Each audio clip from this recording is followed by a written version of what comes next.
Eh bien, bonjour et bienvenue sur ce webinaire MyFund Group, organisé en collaboration avec Harris Interactive. Ce que je vous propose, c'est de commencer tout de suite et d'abord, permettez-moi de me présenter. Je m'appelle Philippe Dumont, je suis cofondateur et directeur général de MyFund Group et j'ai également le plaisir de siéger au conseil d'administration de la Mobile Marketing Association, où j'ai en charge la commission application mobile. Et puis auparavant, j'ai travaillé à la fois chez Symantec et chez Microsoft. Et aujourd'hui, j'ai le plaisir de co-animer ce webinaire avec Jean-Laurent Bouveret de chez Harris Interactive. Donc, Jean-Laurent, je te laisse peut-être te présenter rapidement. Oui, bonjour à tous. Je suis effectivement directeur du département NetOp Server et en charge du développement digital chez Harris Interactive. Donc, je suis ravi de co-animer ce webinaire avec Philippe aujourd'hui. Je reprendrai donc la parole après sa présentation. Merci Jean-Laurent. Effectivement, on va passer ensemble un certain nombre de points en revue. D'abord, je vais commencer par essayer de vous donner quelques données clés du marché, de ce qui se passe aujourd'hui sur le mobile, pour un petit peu planter le décor. Ensuite, j'essaie de rentrer un peu plus dans le vif du sujet, de vous montrer justement comment le mobile est en train vraiment de quelque part réinventer les stratégies marketing en 2013 aujourd'hui. Et puis, quand même, quand on essaye de rendre ça le plus concret possible sur ces webinaires, eh bien, je passerai la parole à Jean-Laurent qui justement vous présentera les résultats d'une étude sur les usages et les attentes des utilisateurs mobiles aujourd'hui. Et je pense que ça vous donnera là aussi un bon aperçu de qu'est-ce qui se passe en fait sur le marché, quelles sont justement les attentes de ces utilisateurs. Et puis nous terminerons donc ce webinaire avec à la fin une session de questions-réponses. Alors si vous connaissez un petit peu le principe de GoToWebinar, vous savez qu'il y a un fil de questions. Donc vous avez une petite boîte dans laquelle vous allez pouvoir poser des questions. Moi je vous encourage à le faire à n'importe quel moment dans le courant de cette présentation. Si on peut y répondre directement dans le cours de nos slides, on le fera. Sinon, l'ensemble de ces questions, on les traitera à la fin de cette présentation. Voilà, donc écoutez, sans plus tarder, ce que je vous propose, c'est de commencer par quelques chiffres clés qui me semblent importants de rappeler justement à chaque fois qu'on parle de mobile et en l'occurrence ici de smartphone. La première chose qui est importante de noter, c'est à la fois à quelle vitesse et puis aussi à quelle importance a cette évolution vers la mobilité. Comme vous le voyez, en à peine un an, on est passé de 17 millions à 24 millions de possesseurs de smartphones en France. Début 2013, on a franchi le cap des 24 millions. Ça représente quelque chose comme 46,6% de la population. Pratiquement un Français sur deux aujourd'hui est équipé d'un smartphone.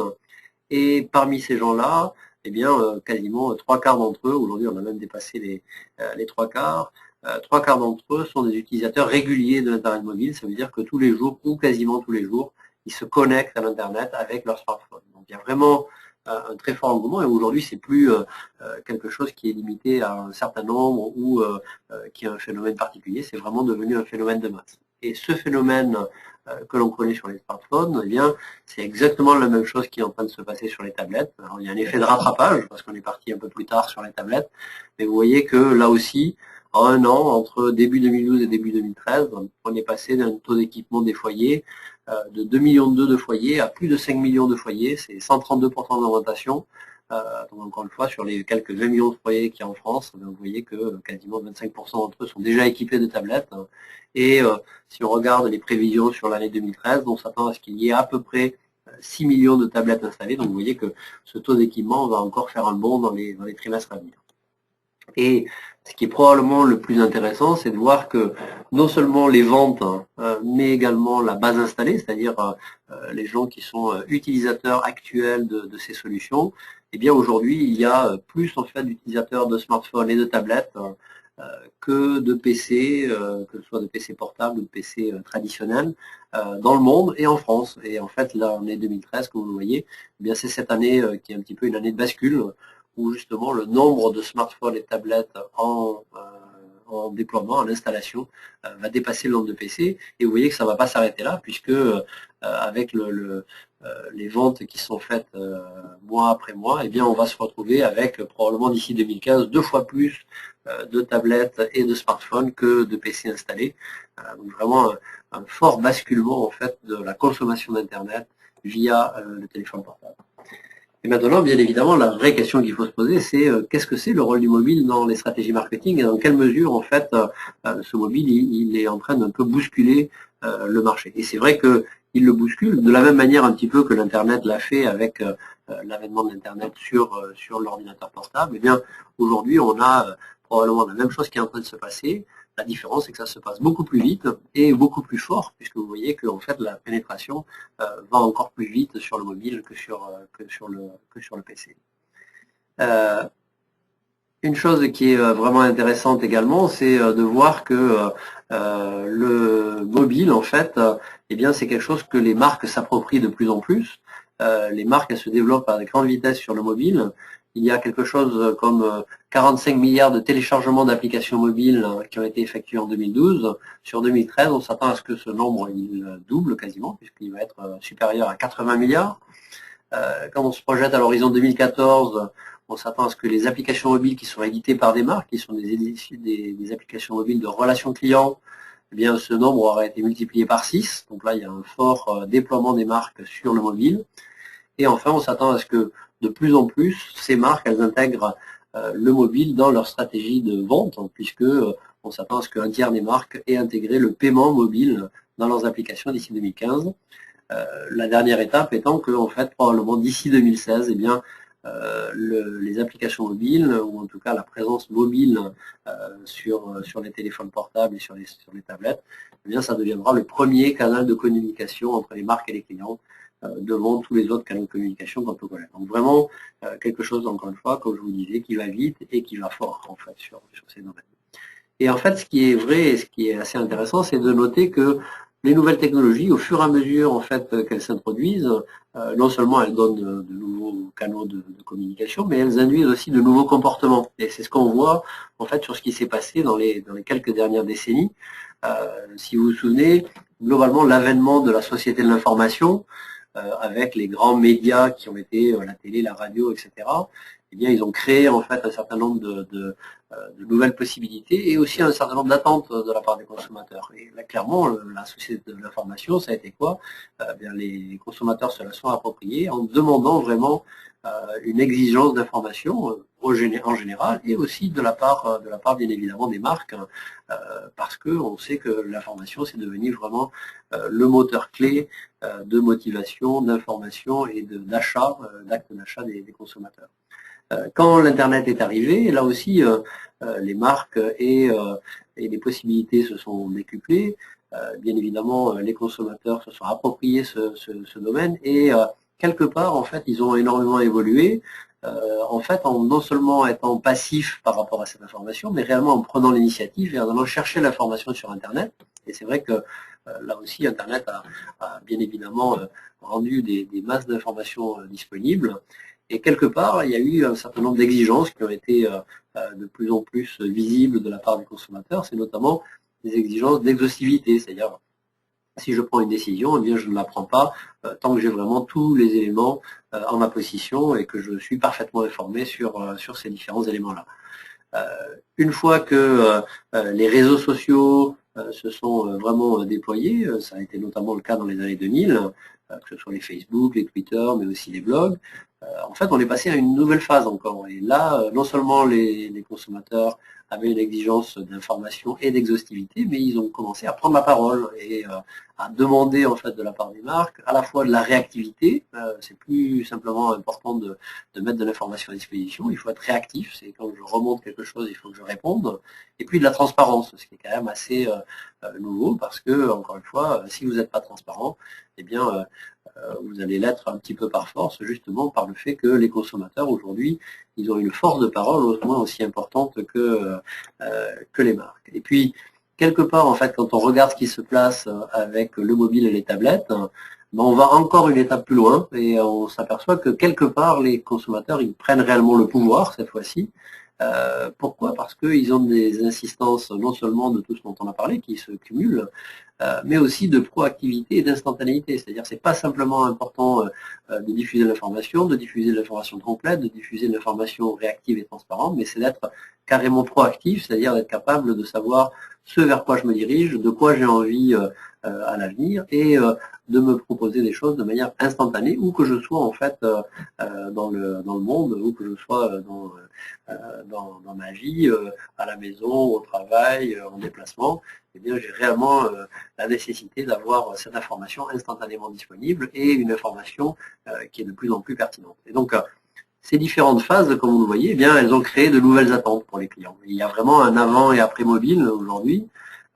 La première chose en fait que l'on voit de plus en plus, et je pense qu'il va devenir de plus en plus intéressant à surveiller, c'est le fait que le monde physique et le monde digital, pour un client, en fait, il ne fait plus qu'un aujourd'hui. Et ça induit bien évidemment notamment de nouveaux modèles de vente, parce qu'un client qui va se retrouver par exemple devant un point de vente, bien, ça va devenir de plus en plus naturel pour lui, à la fois de consulter des choses sur son smartphone ou sur sa tablette, et d'être en même temps dans un processus d'achat dans un magasin.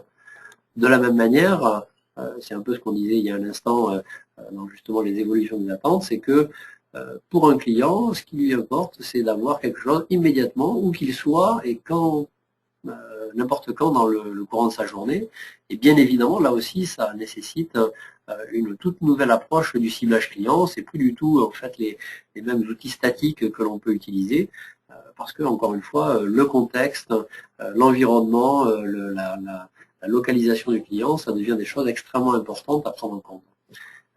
Il y a aussi également cette notion de pour moi et rien que pour moi, on en parlera dans un instant, mais c'est vrai que le téléphone portable, la tablette aussi, mais le téléphone portable c'est un outil qui est éminemment personnel et on s'attend vraiment à ce que de plus en plus l'information que l'on reçoit ou que l'on vient chercher ou que l'on obtient en fait de son téléphone, elle soit extrêmement personnalisée par rapport à ses besoins, par rapport à ses attentes. Et là aussi, ça induit en fait quelque part une nouvelle vision du marketing relationnel. C'est plus simplement de la diffusion de messages à différentes personnes, c'est quelque chose de beaucoup plus complexe. Et puis enfin, nous on appelle ça un petit peu les 3 S du marketing sur le mobile, c'est surprendre, simplifier et satisfaire, mais c'est quelque part un petit peu ce qui se passe au niveau, encore une fois, des attentes clients. Les clients aujourd'hui, pour les faire bouger quelque part, il faut à la fois les surprendre, il faut simplifier quelque part leur processus d'achat, et puis il faut les satisfaire. Et quelque part, ça ouvre de nouvelles perspectives, à la fois de vente et de satisfaction client, justement avec les nouveaux outils qu'on a aujourd'hui à notre disposition. Alors on va rentrer un peu dans le détail de ces différents éléments.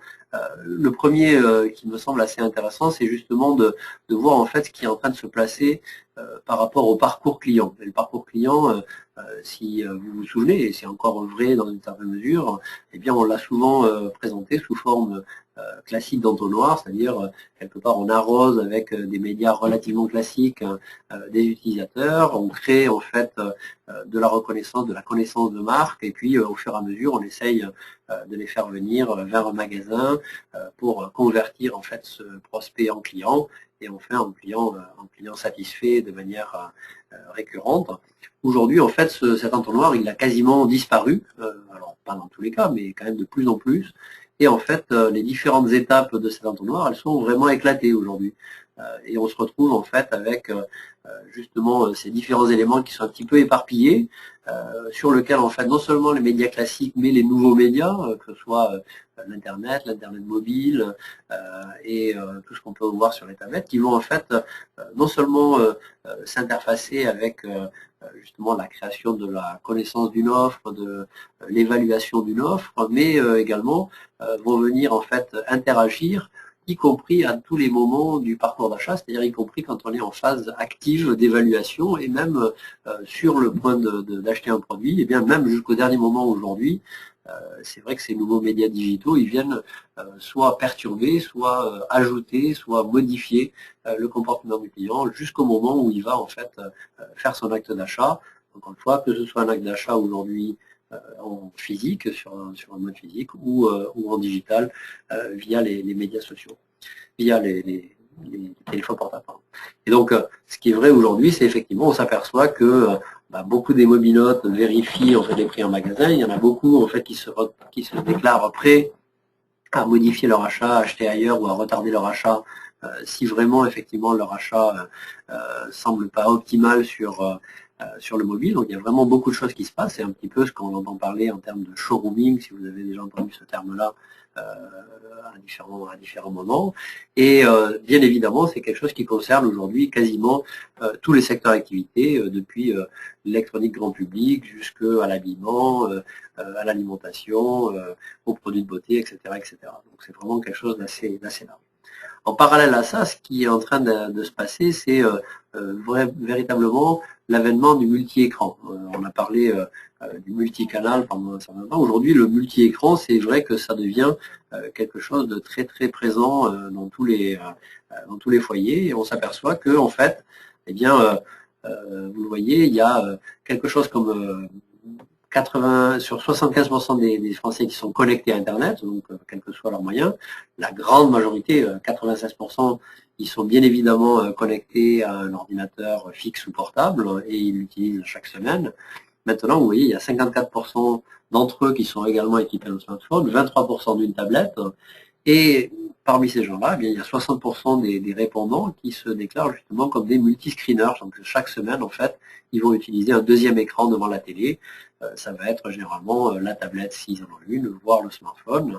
Et souvent, en fait, ces activités, par exemple télé et tablette ou smartphone, elles sont connectées. C'est-à-dire dans 37% des cas, eh bien, on va regarder une émission, une publicité, un message à la télé, et puis on va aller vérifier en fait sur la tablette ou sur le smartphone le même sujet. Et donc, bien évidemment, ça ouvre à la fois des perspectives, mais aussi des défis pour les marques de manière assez conséquente. Et si on essaye maintenant de regarder ça de manière un peu pratique, pragmatique dans un exemple, voici l'exemple par exemple d'une marque qui justement joue à fond sur cette notion de multi-écran. C'est Nissan qui justement a pris en fait le parti d'avoir une utilisation simultanée des différents médias où ils vont utiliser en fait à la fois une pub télé, une application mobile et une page Facebook pour justement dire ben voilà, vous pouvez en fait écouter notre campagne publicitaire à la télé, vous pouvez regarder en l'occurrence sur cette campagne à la fois la musique que l'on joue qui est la musique d'ambiance de la publicité, vous pouvez en profiter pour regarder en fait sur votre smartphone justement les détails du produit dont on parle, vous pouvez jouer sur votre smartphone et vous pouvez le partager sur les réseaux sociaux. Et le résultat, par exemple, de cette campagne télé, c'est le fait que Nissan a pu avoir plus de 23 000 joueurs sur sa plateforme de jeu. C'est particulièrement intéressant parce qu'encore une fois, si on avait regardé uniquement l'angle télévisuel, ben, on aurait diffusé un message quelque part de marque avec pas forcément derrière une action qui permette de voir réellement combien de gens on a touché, combien de gens on a capturé en base avec qui on va pouvoir ensuite recommuniquer. Là, on a réellement un impact efficace, on a des joueurs et on a des joueurs qui en plus font passer le message à leurs amis. Donc il y a vraiment à la fois un rayonnement et une capture d'informations clients potentiels qui est vraiment intéressante pour la marque. Donc encore une fois, un bon exemple justement de cette mise en matière de multi-écran. Je vous parlais aussi tout à l'heure d'un sujet un petit peu complémentaire à ça, qui est justement cette notion de immédiateté, de n'importe où, n'importe quand. Et c'est vrai qu'aujourd'hui, notamment quand on voit ces utilisateurs mobiles, on est en train de se diriger vers quelque part une nouvelle définition de la pertinence pour un client. La pertinence, jusqu'à il n'y a pas longtemps, quand on était déjà assez sophistiqué dans l'utilisation de son marketing relationnel, c'était d'avoir une base CRM très sophistiquée, très complète, avec beaucoup d'informations clients, et de l'utiliser justement pour afficher un message ou diffuser un message le plus précis à son client. Aujourd'hui, en fait, juste avoir un CRM classique, ça suffit pas, et en fait, ça se combine avec justement des données clients qui sont éminemment dynamiques, qui sont justement quelle est la localisation de mon client, quelles sont les activités qu'il est en train d'effectuer, quels sont les feedbacks qu'il peut donner directement de manière interactive sur son mobile, quelles sont les préférences qu'il peut intégrer également à son mobile, et comment en fait on va mixer de manière dynamique en fait toutes ces données-là, et on se retrouve là typiquement dans le domaine de ce qu'on appelle aujourd'hui le big data.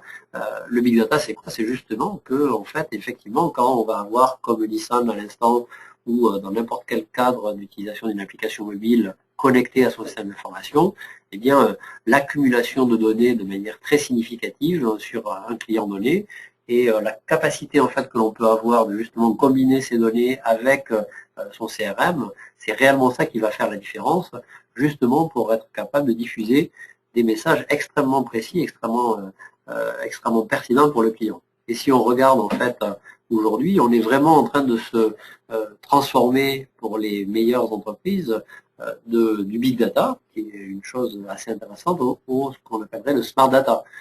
Parce que beaucoup de données sur les clients, on en a eu souvent, on en a eu depuis un moment. Maintenant, le vrai défi, en fait, c'est de l'utiliser de manière intelligente. Et si vous regardez, en fait, ce qu'on a commencé à pouvoir faire avec justement l'accumulation de données au sein des entreprises, c'est par exemple d'arriver à attribuer un acte d'achat à une dernière action marketing, c'est d'essayer d'optimiser les étapes de conversion, c'est créer quand même des messages personnalisés, mais pour des majorités de clients, c'est d'avoir des publicités ciblées par segment de clients, d'avoir des rapports d'historique. Tout ça, c'était bien, mais ça crée toujours un marketing qui est réactif, qui est estimatif et qui est à la fin relativement peu efficace. Et la notion de vraiment smart data, et c'est probablement ce que le mobile, entre autres, peut permettre si on l'utilise à 100% de ses capacités, c'est d'aller au-delà, c'est de réellement comprendre le parcours client dans le temps, c'est d'optimiser en fait en fonction de la valeur que l'on peut délivrer à chaque client une offre ou un message, c'est d'avoir des messages vraiment qui sont ultimement spécifiques à chaque client, des publicités vraiment ciblées pour chaque segment, voire chaque client individuel, et d'avoir aussi du reporting en temps réel, parce qu'encore une fois, c'est ça qui est aujourd'hui probablement le nerf de la guerre, c'est de pouvoir suivre en temps réel qu'est-ce qui se passe sur, par exemple, les soldes qui ont été lancés hier, pour avoir réellement un marketing proactif, prédictif et efficace. Et si on regarde effectivement là aussi un avant et un après, c'est vrai que notamment quand on regarde la publicité elle a été relativement abrasive et relativement peu personnalisée, et c'est vrai que la façon dont elle s'est adressée pendant longtemps à différentes personnes, c'est de manière très directive, très péremptoire, on pourrait dire.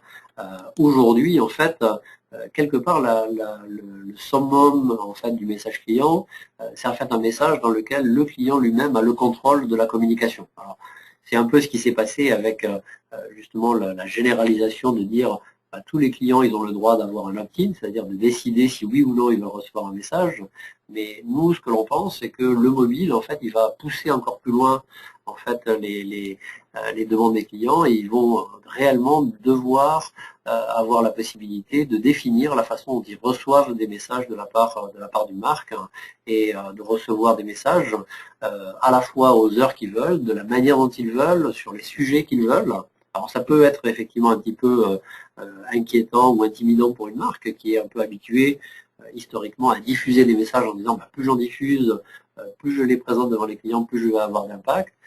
Aujourd'hui, ce qu'on est en train vraiment de voir, c'est que les clients ils sont quand même sollicités, ils sont parfois sursollicités, et c'est vrai que les meilleures pratiques aujourd'hui, elles sont justement de laisser la possibilité aux clients de décider en fait de à la fois la façon et le sujet sur lequel il reçoit des messages d'une marque, et ça en fait ça permet de réellement faire des bons en termes d'impact et en termes d'efficacité de ces messages qu'on va diffuser, et de le combiner en fait avec une bien meilleure satisfaction client que ce qu'on avait précédemment.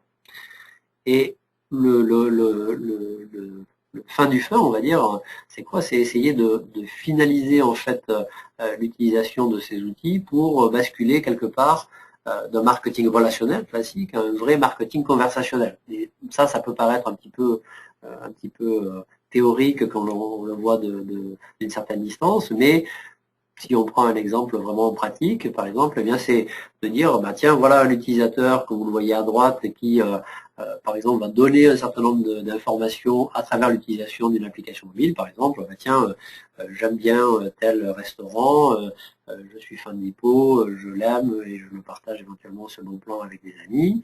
Et le fait que, avec son téléphone portable, pour autant que le sujet l'intéresse, eh bien, on va être capable de lui dire, bah tiens, tu es un fan de ce type de restaurant, ça tombe bien, tu es à 200 mètres de ce restaurant aujourd'hui. Si tu veux en profiter, bah, tu auras 15% de réduction parce que tu es client, en l'occurrence imaginaire. Ça vous permet de voir un petit peu justement comment on met en pratique des choses qui peuvent paraître peut-être un petit peu théoriques quand on en parle, comme on en parlait il y a un instant. Et c'est vrai qu'effectivement, l'objectif quelque part, c'est d'avoir une expérience quelque part la plus personnalisée possible pour en augmenter l'impact. Et quand vous regardez un petit peu justement l'efficacité, c'est-à-dire le taux de clic que l'on obtient sur différents médias, eh bien sur notamment des médias mobiles, que ce soit le SMS ou les push notifications, on peut avoir en fait des taux de clics, donc des taux de visualisation de ces messages qui sont très élevés. Et c'est vrai que les push notifications notamment, nous on a vu en fait des cas où on peut réellement aller pousser justement cette barre qui souvent est dans les 10% à des 20 voire des 30%, justement à partir du moment où on est capable de délivrer un message de la manière la plus efficace, la plus testée et la plus systématique possible par rapport encore une fois aux attentes des clients. Et donc là il y a réellement un vrai vivier de développement de sa communication et de son marketing mobile. Et puis je vous parlais tout à l'heure un petit peu de cette notion de 3S, de surprendre, simplifier et satisfaire. Alors là, en l'occurrence, c'est un exemple que je voulais partager avec vous, qui est un exemple qui vient des États-Unis, mais qui me semble particulièrement pertinent et surtout un peu montrer la voie sur ce qu'on est capable de faire sur le mobile.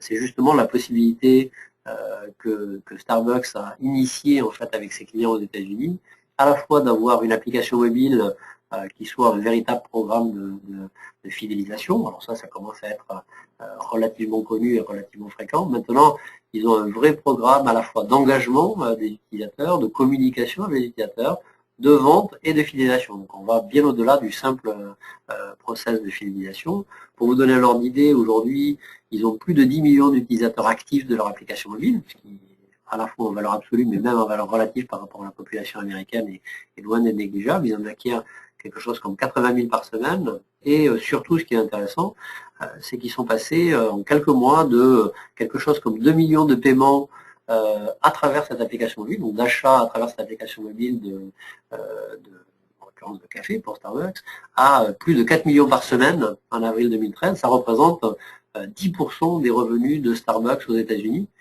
qui se font via leur application mobile. C'est particulièrement impressionnant, je pense, à la fois par le chiffre seul, mais aussi par tout ce que cela veut dire derrière. Encore une fois, si on se replace dans l'environnement justement de apprendre, connaître et satisfaire les clients, bien évidemment, Starbucks apprend beaucoup plus de choses, par exemple, de ses clients quand ils vont payer avec leur application mobile, à travers leur application mobile, que quand simplement ils vont laisser du liquide ou même payer avec une carte bleue à un point un point de vente Visa ou Mastercard ou American Express. Bien évidemment, Starbucks apprend beaucoup de choses sur ses clients et c'est autant d'informations qu'ils peuvent réutiliser, encore une fois, pour avoir une grande pertinence, une grande efficacité et une relation très étroite avec leurs clients. Donc, un bon exemple justement de ce que l'on peut faire. Et c'est vrai qu'aujourd'hui, quelque part, le mobile, il nous amène dans un marketing à la fois à la demande, parce que il y a beaucoup en fait de marketing qui va être centré autour des demandes et des attentes des clients, c'est ce qu'on disait, et puis un marketing temps réel, parce que là aussi, en fait, pour réellement être capable de convaincre et de vendre à un client, c'est vrai que la notion de temps réel, elle est importante, parce que le client, il est à la fois volatile et il est à la fois temps réel. Aujourd'hui, il attend tout de suite, et pour être efficace et pour le servir, il faut aussi avoir un marketing qui soit capable de travailler avec la même vitesse et la même célérité. Voilà, donc je voulais m'arrêter là et puis je voulais laisser la parole à Jean-Laurent qui justement va vous parler de maintenant, quand on regarde un petit peu les usages et les attentes de ses clients qui utilisent l'application mobile, comment est-ce que le mobile révolutionne les usages. Donc Jean-Laurent, je te cède la parole. Merci Philippe. Donc bonjour à tous, hein. C'est vrai qu'après cet excellent passage en revue par Philippe donc, du rôle et de la place du mobile dans les stratégies marketing, moi de mon côté, puisque je représente l'Institut d'études Harris Interactive, je vais revenir effectivement plus en détail sur les usages, les attentes des mobilotes. Et c'est vrai que, comme on a déjà pu l'entrevoir assez bien dans la présentation de Philippe, le mobile, justement, comme vous le voyez sur le titre, a déjà bien entamé sa révolution des usages. Donc le mobile aujourd'hui, c'est vrai qu'il est utilisé autant en mobilité qu'à domicile, que ce soit seul ou en présence d'autres personnes, hein, et pour effectuer soit une seule chose ou plusieurs choses à la fois, on l'a vu avec le multitasking et l'émergence du second écran. Donc il accompagne vraiment le consommateur partout, à tout moment, en toutes circonstances, hein, on le sait. Et donc tant et si bien en fait que les usages du mobile aujourd'hui ils empiètent de plus en plus sur les usages du poste fixe, quel qu'il soit, hein, que ce soit s'informer, se divertir, gérer ses comptes bancaires, consommer. Donc c'est vraiment une révolution qui impacte tous les usages. Et ces usages donc justement ils vont désormais bien au-delà de la seule réponse à un besoin d'accès immédiat à une information auquel répondait le mobile initialement. Donc, et c'est ce que traduit donc par ailleurs l'explosion aujourd'hui du trafic mobile à laquelle nous assistons. On voit le mobile il représente déjà entre 30 et 40% du trafic de certains sites. Et donc au cœur de cet écosystème mobile, c'est vrai que les applications dominent, et c'est ce que nous allons voir en fait au travers des résultats d'une étude qu'on a réalisée donc au cours du 4e trimestre 2012, auprès en fait d'un échantillon représentatif de 7000 internautes français de 15 ans et plus, issus du panel justement d'Harris Interactive. Donc cet échantillon en fait, de 7000 internautes, on en a extrait deux groupes d'utilisateurs connectés à Internet au cours des 30 derniers jours. Donc les smartphonautes connectés depuis leur smartphone, et puis les tablonautes donc, sur lesquels on reviendra plus tard, qui eux sont connectés donc, depuis leur tablette. Donc ce qu'on voit sur ce slide, là, sur cette première partie de slide, c'est la place privilégiée donnée aux applications selon les principaux usages du web qui sont effectués depuis leur smartphone, classés en ordre décroissant. C'est ce que vous voyez en encadré en noir. Donc on constate en fait que la navigation sur les sites internet mobiles, en fait, elle l'emporte devant les applications que dans le cadre de la consommation. Donc un usage qui arrive par ailleurs en dernière position, des usages du web mobile. Donc même si elle concerne effectivement encore plus aujourd'hui d'un smartphone sur deux avec 53% des usages. Mais elle reste effectivement donc, en queue des usages. Et sur la répartition donc effectivement entre applications et sites mobiles dans les usages, c'est assez logique là, sur la consommation, parce que derrière cet usage de consommation, il y a à la fois l'achat, mais également la comparaison. Et on sait donc aujourd'hui il y a déjà beaucoup d'applications marchandes qui n'existent pas. Hein. Il y a aujourd'hui beaucoup de marchands qui n'ont pas encore investi, on va dire, sur ce créneau du mobile. Et par ailleurs, en fait, il y a un aspect vraiment mono-enseigne des applications shopping qui est moins propice justement aux fortes habitudes de consommation des consommateurs et donc qui est intégré effectivement derrière cet usage. Donc maintenant, si on regarde rapidement ce qui se passe sur les tablonautes, donc là on voit que globalement il y a un équilibre beaucoup plus fort dans les usages entre justement une répartition entre appli et site mobile. Dans la hiérarchie des usages, par ailleurs, donc on constate une inversion entre communication et consommation, puisque la communication, effectivement, elle est à 75%, la consommation à 83%. Donc là, c'est une inversion par rapport au classement qu'on avait sur les smartphones. Et donc, qui confirme d'ailleurs un phénomène qu'on connaît sur ce qu'on appelle le petit commerce, en fait, donc le commerce en ligne effectué depuis les tablettes, qui est plus fort, effectivement, que le M-commerce, en fait, effectué depuis les smartphones. Et donc, là, on voit effectivement qu'avec 83%, la consommation, elle arrive directement en troisième position, tout près de l'information, en fait, au niveau des tablonautes. Et donc, sur tablette, la préférence donnée au site pour consommer, elle est effectivement encore plus forte que sur les smartphones. Donc par ailleurs, nous, du point de vue des marques et des entreprises, cette fois, on a identifié en fait 4 bonnes raisons donc de développer une application. Donc la première raison, c'est déjà une présence permanente et une place de choix dans l'univers du consommateur, hein, au travers de cet accès direct donc au contenu permis par l'application, donc toujours disponible sur le smartphone.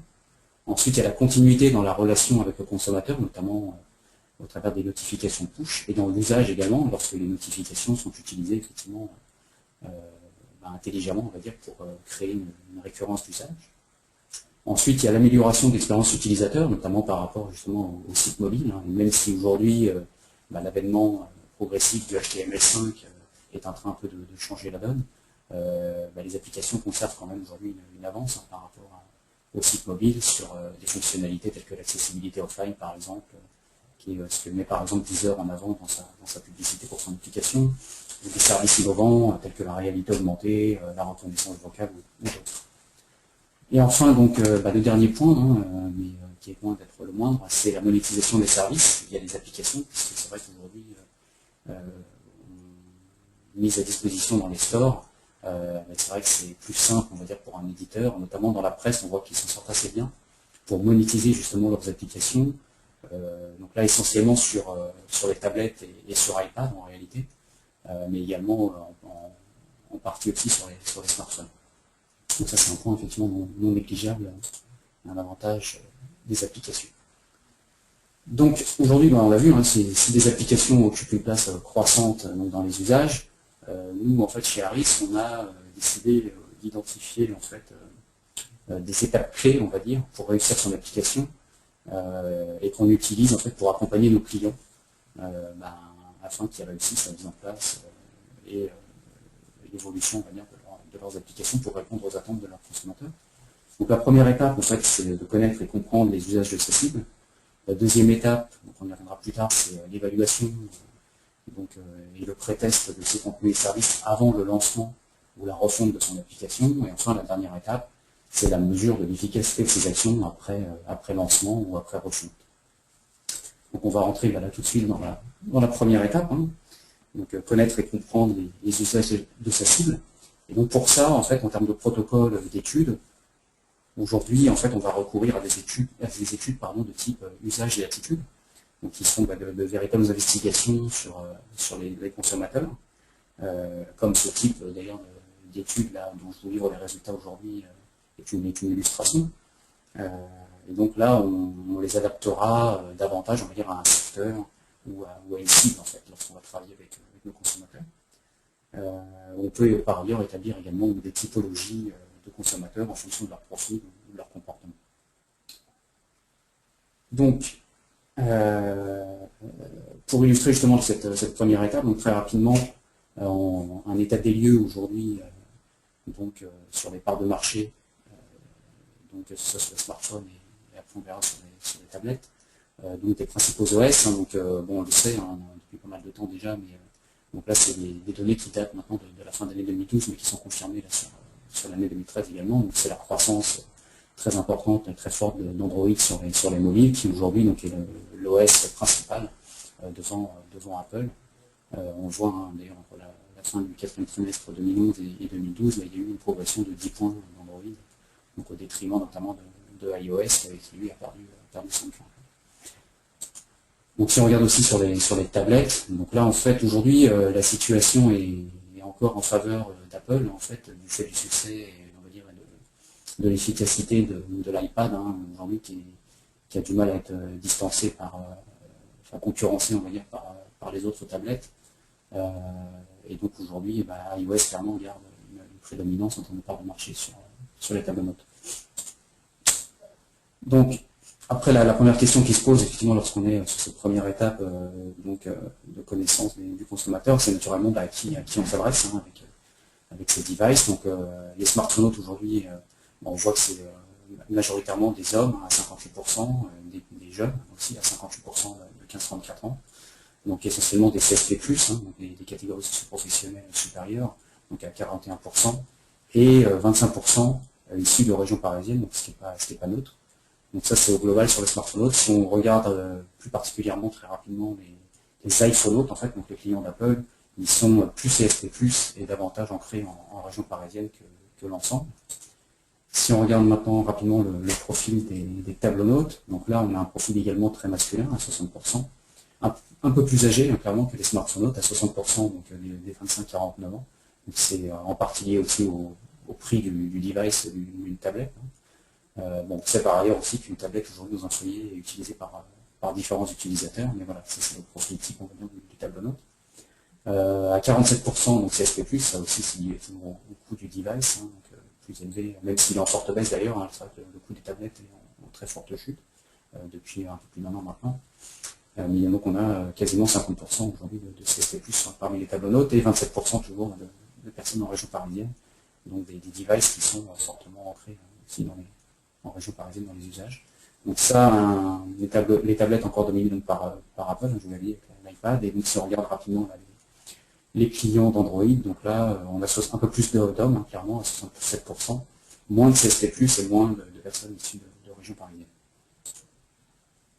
Donc si on avance et qu'on dresse maintenant un inventaire rapide aujourd'hui sur les smartphonautes, donc du nombre d'applications disponibles sur un smartphone, on sait qu'aujourd'hui on a 35 en moyenne qui sont installées. Sur ces 35, il y en a 3 payantes, 11 utilisées régulièrement, c'est-à-dire au moins une fois par semaine, 5 quotidiennement. Mais surtout, en fait, un des principaux enseignements, c'est qu'on a 10 applications qui ne sont jamais utilisées sur ces 35.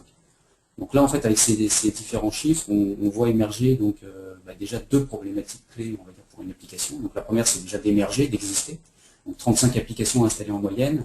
Si on reporte ça aujourd'hui au nombre d'applications totales qui sont disponibles au sein d'un store, que ce soit Google Play ou le store d'Apple, on a environ 800 000 applications disponibles aujourd'hui. Donc vous voyez, en fait, si on reporte ces 35 sur ces 800 000, on a une part de voix à peu près de 1 pour 20 000 pour une application. Donc c'est la difficulté aujourd'hui pour exister. Donc ça c'est le premier enjeu, on va dire, d'une application. Le deuxième enjeu, donc il est illustré par le chiffre des 10 applications qui ne sont jamais utilisées, parmi les 35 installées, on ne parle même pas là, des applications qui sont désinstallées. Et donc là, c'est l'enjeu naturellement de perdurer, de réussir à prolonger le cycle de vie de l'application et de créer une récurrence d'usage. Donc ça, c'est naturellement un enjeu clé aussi pour les applications. Alors ensuite, si on continue dans les chiffres, on sait qu'on a 9 applications qui ont été téléchargées au cours des 3 derniers mois, et que sur ces 9 applications, en fait, il y en a déjà 3 qui ne sont plus du tout utilisées au bout de 3 mois. Donc là, en fait, on a un autre enjeu qui émerge, c'est celui effectivement de la fidélisation des utilisateurs, puisqu'on est sur un univers où il y a une très forte rotation justement des applications. Ensuite, donc, d'autres chiffres en vrac, 82% des smartphones qui utilisent des applications au moins une fois par semaine, 22% qui installent au moins une nouvelle application toutes les semaines, et juste pour information, donc 44% aussi des smartphones qui désinstallent au moins une nouvelle application, enfin une application pardon, tous les mois cette fois. Donc pour poursuivre, donc on s'est intéressé naturellement aux fonctionnalités de géolocalisation et de notification push qui sont donc, systématiquement demandées, notamment sur iPhone, à l'installation d'une nouvelle application. Donc aujourd'hui, on se constate qu'en moyenne, en fait, ces 2 fonctionnalités sont très bien acceptées, puisqu'on a 75% des smartphones qui ont déjà autorisé la géolocalisation à l'installation d'une application, et 62% donc, qui ont déjà autorisé les notifications push. Et dans les 2 cas, donc à peu près un quart, qui autorisent régulièrement la géolocalisation ou les notifications push à l'installation d'une nouvelle application. Donc ces chiffres sont encore plus élevés d'ailleurs sur les iPhones, mais si vous souhaitez plus de détails, de toute façon, moi je suis à votre disposition au-delà de ce webinaire. Donc si on regarde maintenant les catégories d'applications les plus souvent utilisées par les smartphones ici, donc on voit à droite, en fait, finalement, vous avez un écran type des applications qui ont la plus forte récurrence d'usage, qui ont été citées là, par les smartphones. Donc on retrouve naturellement les réseaux sociaux, illustrés ici par Facebook et Twitter, Facebook d'ailleurs qui écrase en termes d'usage largement les autres applications.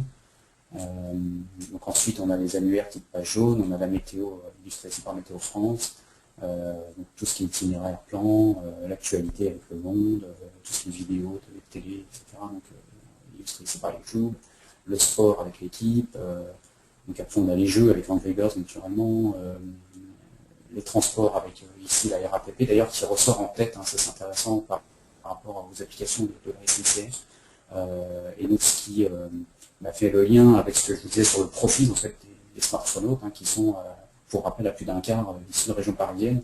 C'est pour ça que la marque RATP, finalement, en termes de récurrence d'usage, ressort finalement plus que les marques de la SNCF lorsqu'on le demande aux smartphones. Ensuite, on a tout ce qui est loisirs avec Allociné, etc. La banque aussi, illustrée ici par la caisse d'épargne, etc. Donc après, on a voulu, nous, revenir sur les usages, on va dire plus globalement, donc issus des smartphones, au-delà des applications. Et on constate en fait que les services de préparation à l'achat dans leur ensemble sont déjà très fortement utilisés. Donc là, si vous mixez en fait donc les chiffres en bleu, donc l'usage au cours des 3 derniers mois en bleu clair et un usage antérieur on va dire, en bleu foncé, on est là entre 33% d'utilisation, par exemple sur la comparaison des prix en magasin, jusqu'à plus de 60, enfin, à peu près 70% sur la localisation d'un service en magasin, un restaurant. Donc ces services effectivement à destination de préparation à l'achat, entre autres, sont fortement utilisés. Ensuite, donc, on a regardé sur d'autres usages, et on voit aujourd'hui, donc là toujours si on regarde sur les usages, on voit qu'on est sur des usages moins faibles en bleu.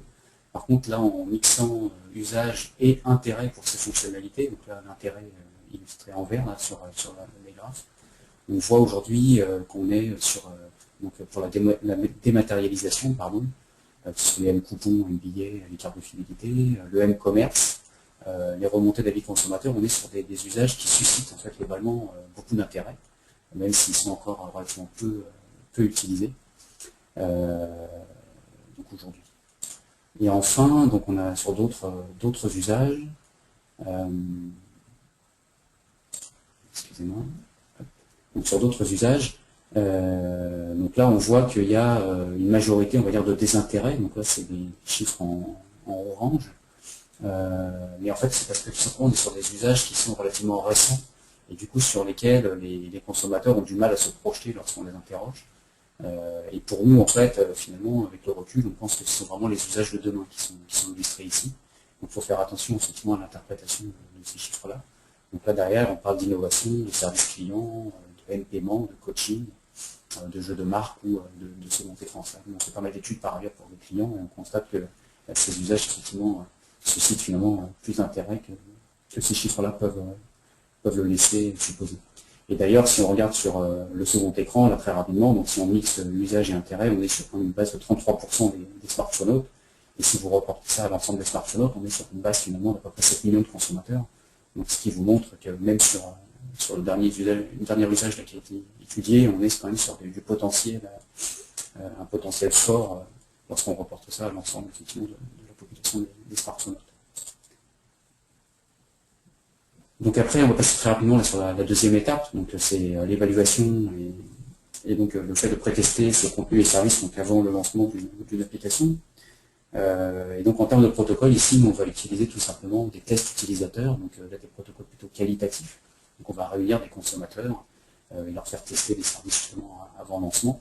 Et on peut aussi mener ce type de protocole sur des protocoles quantitatifs en demandant donc à un groupe, un échantillon on va dire, de consommateurs d'aller télécharger une application avant même qu'elle soit disponible dans les stores. Donc on va se connecter sur le serveur pour tester ça et nous en sortir des enseignements, on va dire, quantitatifs.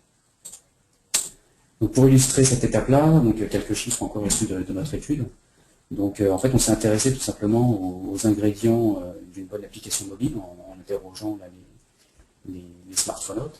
Donc ce qu'on voit, c'est que le premier ingrédient finalement qui est sollicité, c'est la rapidité d'accès à l'information, donc à 62%. Et ce qui nous ramène au fait qu'aujourd'hui, effectivement, l'avantage clé d'une application vraiment par rapport à un site mobile, ce qui est plébiscité, c'est vraiment le gain de temps en fait. Donc ensuite, on a l'ergonomie, la simplicité, le confort, la lisibilité de l'application qui est clé. Suivi de la sécurisation des données, donc ça c'est un élément clé aussi sur les applications naturellement, et en fait qui est lié au device mobile, puisqu'on sait qu'aujourd'hui il y a une crainte encore assez forte finalement des utilisateurs de stocker des informations confidentielles sur son mobile, dans la mesure où il y a encore une crainte de pouvoir se le faire voler et donc que ces informations puissent tomber dans des mains tierces. Ensuite, donc on va avoir, donc là ce qui est indiqué dans le petit bandeau bleu, l'absence de publicité et d'inscription obligatoire donc, pour accéder en fait, au contenu d'une application. Donc ça, ce sont des choses qui sont justement rejetées. Donc, la publicité, c'est assez classique hein, dans les enquêtes. Lorsqu'on demande aux gens s'ils aiment la publicité, il y en a très peu qui vous disent oui. Maintenant, effectivement, ce qu'on sait par ailleurs, c'est que si la publicité est bien intégrée dans une application, elle sera tout à fait tolérée. Donc ce qu'il faut éviter naturellement, c'est des choses qui vont arriver en surimpression, qui vont potentiellement gêner finalement la consultation et la navigation. Ensuite, donc, on a l'inscription obligatoire. Donc là, c'est le fait effectivement de demander à un utilisateur, avant même qu'il puisse finalement accéder au contenu de l'application, de s'inscrire. Donc ça, c'est assez rejeté naturellement, parce que les gens ils souhaitent d'abord pouvoir voir quelle est la promesse de l'application avant de s'inscrire et de pouvoir y accéder. Donc ensuite, finalement, et assez loin, on retrouve le contenu, la qualité, soit l'espace et qualité, son utilité à 40%, puis le design à 22%. Donc le contenu, il arrive assez tard ici, donc c'est pas du tout qu'il n'est pas important en réalité, c'est tout simplement qu'aujourd'hui, sur les personnes qui téléchargent des applications, c'est un prérequis. Et c'est ce qu'on va voir là, illustré au travers des chiffres, en prenant finalement le contre-pied. Donc là, en fait, on a demandé tout simplement aux personnes, je ne sais pas si vous vous souvenez des chiffres sur l'inventaire, je vous avais dit aujourd'hui, il y a 9 applications qui ont été téléchargées au cours des 3 derniers mois, et sur ces 9 applications, 3 qui au bout de 3 mois donc, ne sont déjà plus du tout utilisées. Donc ce qu'on a fait, c'est qu'on a interrogé ces utilisateurs qui n'utilisaient plus ces applications pour en connaître les raisons. Et donc aujourd'hui, parmi les principales raisons donc, de notre utilisation d'une application, donc c'est déjà aujourd'hui on a une grande partie, près de 60% des smartphones qui téléchargent finalement des applications uniquement par curiosité. Donc ça c'est cet effet découverte en fait dans les stores qui est encore important. Et par ailleurs, donc on a un chiffre qui est intéressant, c'est que 37% des smartphones consultent justement les stores d'applications au moins une fois par semaine. Donc ce qui vous illustre aussi l'importance de ce phénomène. On a par ailleurs donc un phénomène, ce que nous on appelle le zapping, à savoir que 30% des smartphones donc, téléchargent aussi donc, plusieurs applications pour les comparer, et au final donc, ne conserver que la meilleure. Donc ça c'est allié aussi avec l'offre pléthorique d'applications qu'on a aujourd'hui, on l'a vu tout à l'heure, 800 000 applications disponibles sur chacun des deux principaux stores. Donc c'est assez logique que les gens effectivement la comparent et finalement fassent un peu leur marché. Et donc après, l'autre point très intéressant, c'est la remontée justement de l'importance du contenu, puisque là pour plus de quand même d'un smartphone sur deux, ou un smartphone sur deux, donc le contenu d'application naturellement est clé, puisque s'il ne répond pas à un besoin, c'est ce qui va justifier aujourd'hui qu'on n'utilise plus l'application par la suite. Donc, excusez-moi, je suis passé un peu vite. Alors, donc juste pour revenir donc là sur la troisième étape, pardon. Donc, mesurer l'efficacité de ces actions.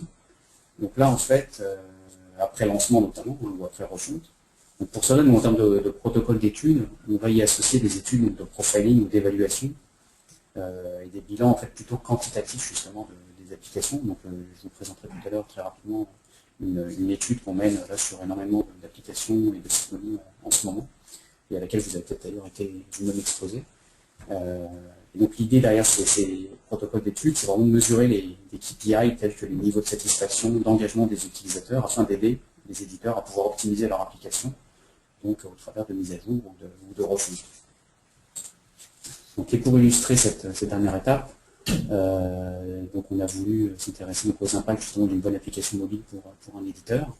Et donc on voit ici que quels que soient finalement les objectifs alloués à l'application, parce que selon les marques, les acteurs, il y a différents types d'objectifs qui peuvent être alloués aux applications.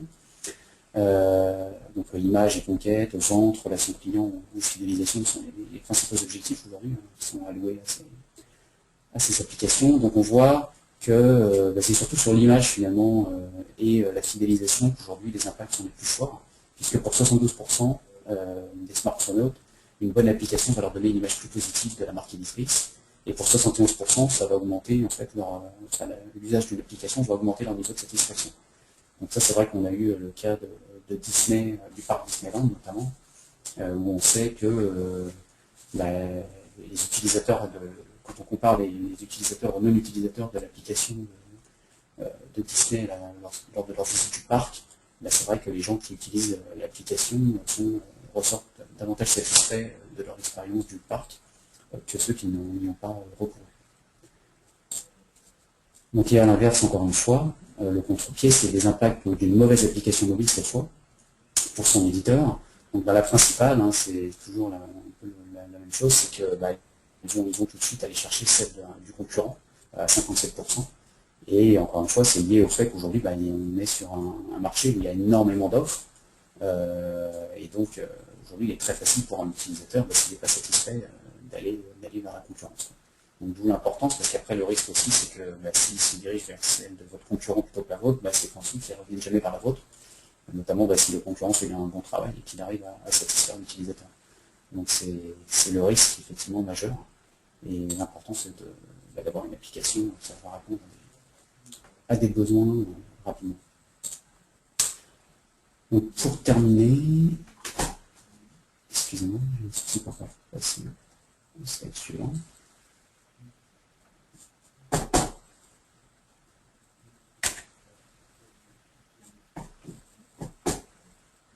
Je ne sais pas ce qui se passe, je suis bloqué sur ce slide. Philippe, je ne sais pas si tu peux ou te marque, voilà, le slide. Excuse-moi, Jean-Laurent, on a eu une petite coupure de communication, mais c'est rétabli maintenant. D'accord. Ok. Donc voilà, écoute, je te remercie de la présentation. Je crois qu'on était arrivé à la fin de la présentation, effectivement. Oui, c'était juste effectivement sur ce slide-là. Non, il y avait encore le slide de conclusion. Oui. Je ne sais pas si tu peux remettre très rapidement en format. Voilà, il y est. Je vais poursuivre, je suis désolé pour nos participants. Donc très rapidement, voilà, ça c'est le slide illustratif de l'offre dont je parlais, l'Observer, qui fait partie de la gamme Observer. On a aussi NetObserver, FanObserver, donc sur les pages femmes, sur les sites internet. Donc l'idée, voilà, c'est d'aider au travers d'une étude les éditeurs à faire progresser leurs applications. Et enfin, donc le dernier slide est de conclusion, très rapidement. Donc c'est tout simplement effectivement pour vous dire qu'on est encore qu'aux prémices de la révolution mobile, que clairement le mobile, on pense que c'est devenir le point de contact privilégié entre la marque et le consommateur dans très peu de temps maintenant, en simplifiant la vie. On l'a vu, il y a beaucoup d'applications aujourd'hui de marques qui ont cet objectif-là, l'assistant shopping, tout ce qui est dématérialisation, terminaux de paiement. Et aujourd'hui, donc, les applications dans cet écosystème mobile, c'est vraiment des opportunités formidables pour permettre une continuité de la relation avec son consommateur et une récurrence d'usage. Donc, c'est vraiment très important de se pencher sur ce sujet, si aujourd'hui c'est pas déjà intégré dans vos entreprises. Et naturellement, la compréhension des usages et des attentes des consommateurs peut aider naturellement à établir de bonnes stratégies. Voilà, je vous remercie et puis je repasse la parole donc très rapidement à Philippe pour conclure. Oui, juste pour vous dire effectivement que nous on est tout à fait en ligne effectivement avec ce que présente Harris, et vous avez compris, et je pense il y a effectivement beaucoup de choses qui peuvent être faites au travers du mobile.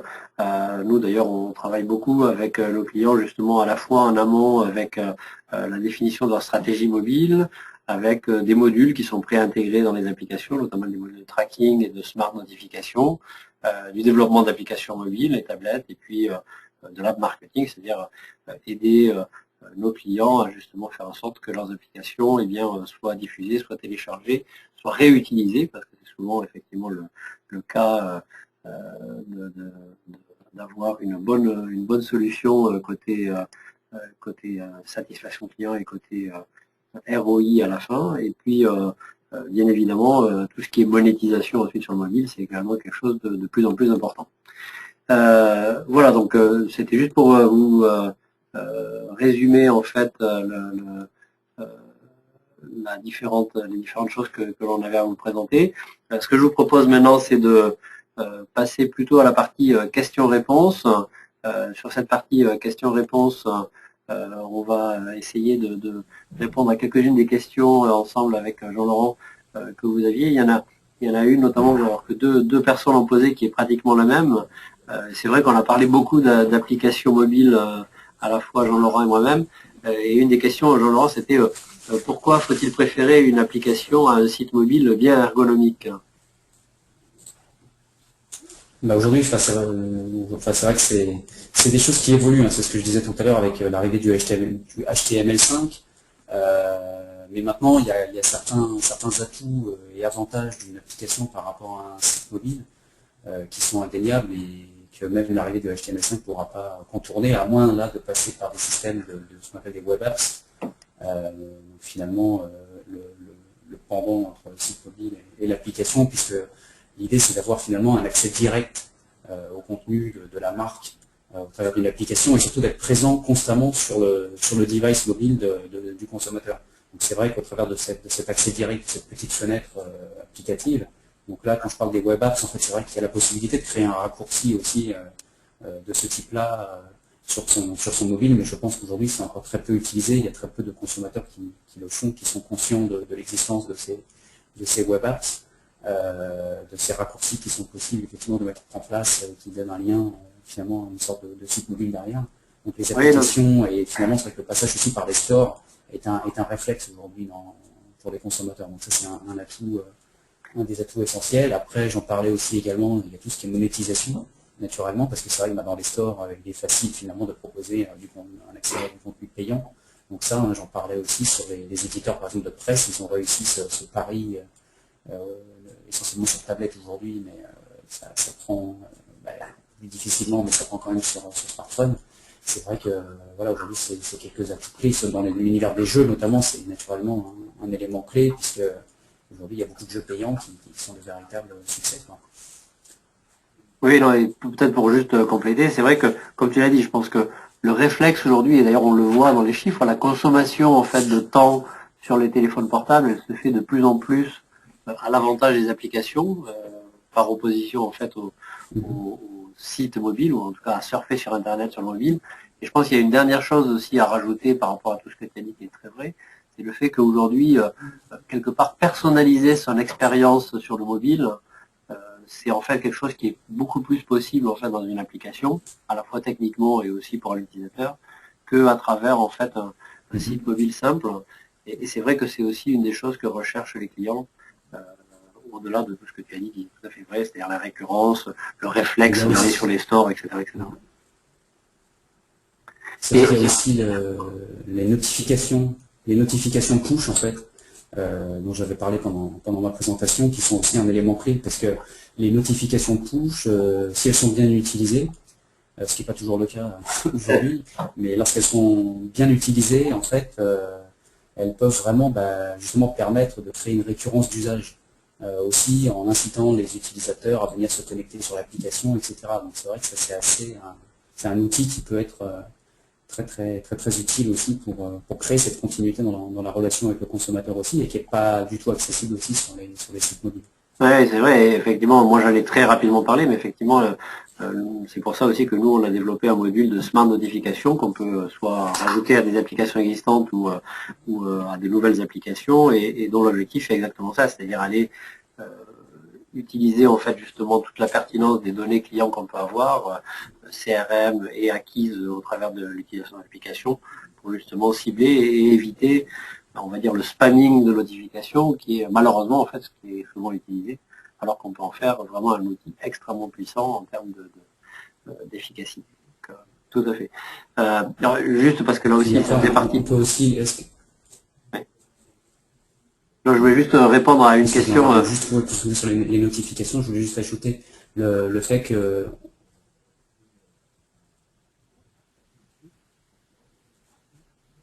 Jean-Laurent ? Excuse-moi, Philippe, je te laisse la parole. Ah bon. Ouais. Non, je te laisse la parole parce qu'en fait, je t'ai coupé la parole, excuse-moi. Non, mais je voulais juste en fait conclure, parce que là en fait on a un petit peu dépassé l'heure qu'on s'était fixée, en disant au moins une chose, c'est que c'est vrai qu'on vous a présenté beaucoup de choses aujourd'hui. On a un email qui va partir avec justement une copie de tous les slides. Donc même si vous n'avez peut-être pas pu noter tout ce qu'on vous a présenté, vous l'aurez par écrit ou en tout cas par ordinateur dans votre boîte mail dans le courant de la journée, ainsi qu'un livre blanc qu'on a produit sur les 7 facteurs clés de succès. Voilà, je voulais juste déjà vous valider ça avant que justement on termine cette session, parce qu'on a un petit peu débordé, on s'en excuse, et on espère que ce qu'on vous a présenté était très intéressant. Voilà, tu voulais rajouter juste quelque chose effectivement, Jean-Laurent ? Non, c'était juste pour revenir très rapidement sur les notifications, parler aussi du fait qu'on pouvait, déjà qu'elles étaient très bien acceptées, comme on l'avait vu au travers de nos chiffres, mais aussi que lorsqu'elles étaient couplées à d'autres fonctionnalités, notamment telles que la géolocalisation, elles pouvaient effectivement, au-delà de la personnalisation, vraiment permettre des actions circonstanciées et que c'était des choses qui marchaient très bien sur des applications comme Passbook. Ouais. Donc voilà, la géolocalisation, c'est aussi un autre élément clé Voilà, et puis des applications aujourd'hui. Et puis juste pour finir, donc les autres questions auxquelles on n'a pas pu répondre, elles sont pas perdues, on les a bien notées et ce que je vous propose, c'est d'y répondre par écrit suite à ce webinaire. Donc vous inquiétez pas, on n'a pas perdu vos questions, elles sont là. On va juste pas tous les traiter maintenant. Donc voilà, je voulais juste vous remercier beaucoup de votre attention, de votre participation. J'espère que vous avez trouvé cette présentation intéressante. Merci beaucoup Jean-Laurent en tout cas. Et puis je vous souhaite une bonne journée. Je vous dis à bientôt sur un autre webinaire MyFunGroup, j'espère, ou en face à face. Merci. Merci, au revoir. Au revoir.